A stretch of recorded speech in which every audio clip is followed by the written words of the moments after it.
nakaranas ng pag-ulan ng ilang lugar sa Metro Manila ngayong araw. Bumaha sa bahagi ng UNA Avenue at Taft Avenue sa Maynila. Ilang commuter ang napilitang maglakad sa baha. Nagka-hailstorm naman sa Tapas, Capiz nitong Martes.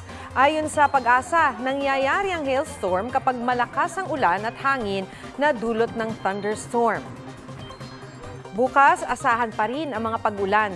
Sa rainfall forecast ng Metro Weather, posible ang light to moderate rains sa halos buong Luzon, lalo sa hapon hanggang gabi.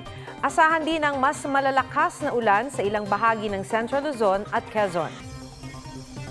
Bandang hapon hanggang gabi ang posibilidad ng pag-ulan sa Metro Manila.